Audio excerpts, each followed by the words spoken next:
Banjara hills లో ప్రభుత్వ భూమిలో ఉన్నటువంటి పెద్దమ్మ దేవాలయాన్ని ఈ రాష్ట్ర ప్రభుత్వము కూలగొట్టించిన తర్వాత ఈ యావత్ హిందూ సమాజం కూడా తిరగబడి మరి ఈరోజు అక్కడ సామూహిక కుంకుమార్చనకు పిలుపునిచ్చిన సందర్భంలో ఈరోజు పెద్ద ఎత్తున ముందస్తు అరెస్టుల రూపంలో అరెస్టులు జరిగినాయి.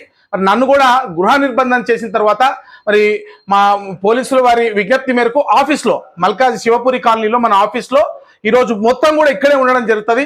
బయటికి రానేటువంటి పరిస్థితి ఉంది కాబట్టి మీరు ప్రజలు సమస్యలు ఉన్న వాళ్ళు అందరూ కూడా ఇక్కడికే డైరెక్ట్ రావచ్చు. పూర్తిగా ఇక్కడే ఈరోజు అందుబాటులో ఉంటాము. అఫీషియల్ మీటింగ్స్ కూడా ఇక్కడే జరగనున్నాయి కాబట్టి అదొకటి గమనించాలని కోరుతూ ఈరోజు మరొక ముఖ్యమైనటువంటి విషయాన్ని మీరందరూ ఆలోచించాలని నేను ఈరోజు కోరుతా ఉన్నా. మిత్రులారా, ప్రపంచ వ్యాప్తంగా ఈరోజు ముగ్గురు జోకర్లు మనకు కనబడతా ఉన్నారు. అంటే ఈ ప్రపంచంలో ఏ మూల ఏది జరిగినా ఆ క్రెడిట్ నాదే అని చెప్పుకునేటువంటి ట్రంప్ అనేటువంటి ఒక పెద్ద జోకర్ అయితే, భారతదేశంలో ఏది పడితే అది ఇష్టానుసారంగా మాట్లాడుతూ మరి ఈ దేశ ప్రతిష్టను దిగజారుస్తున్నటువంటి మరొక జోకరు ఈ ప్రతిపక్ష పార్టీ నేత, కాంగ్రెస్ పార్టీ నాయకుడైనటువంటి రాహుల్ గాంధీ గారు.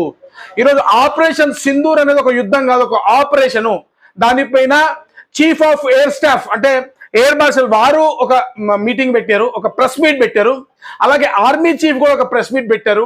పార్లమెంట్లో కూడా చర్చ జరిగింది. అనేక చర్చల తర్వాత కూడా మరి వీళ్ళు ఒక భారతీయుడు వీళ్ళు అడగాల్సిన క్వశ్చన్ ఏంటి, అసలు భారతదేశము పాకిస్తాన్ ఏ విధంగా కొట్టింది, ఎంత నష్టం చేసింది, ఎన్ని పాకిస్తాన్ విమానాలు కూలిపోయినాయి, ఇట్లా ఈ విధంగా పాకిస్తాన్కు సంబంధించి అడగాల్సిన క్వశ్చన్ అన్ని కూడా రివర్స్లో అంటే భారతదేశ ప్రతిష్టను దిగజార్చే విధంగా పాకిస్తాను మన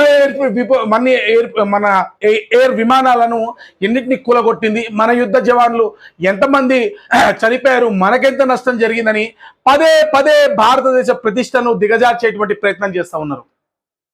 అంతేకాదు మీరు చూడండి, ట్రంప్ అనేటువంటి ఒక పెద్ద జోకర్ ఏదైతే ఉన్నాడో ఆయన భారతదేశ ఎకానమీ డెట్ ఎకానమీ అంటే ఫోర్త్ లార్జెస్ట్ ఎకనమీ, ఈ రోజులో థర్డ్ లార్జెస్ట్ ఎకనమీగా తొందరలోనే అవతరించబోతున్నటువంటి భారతదేశము. ఈరోజు భారతదేశం అప్పులు దాదాపు $2 ట్రిలియన్ మాత్రమే.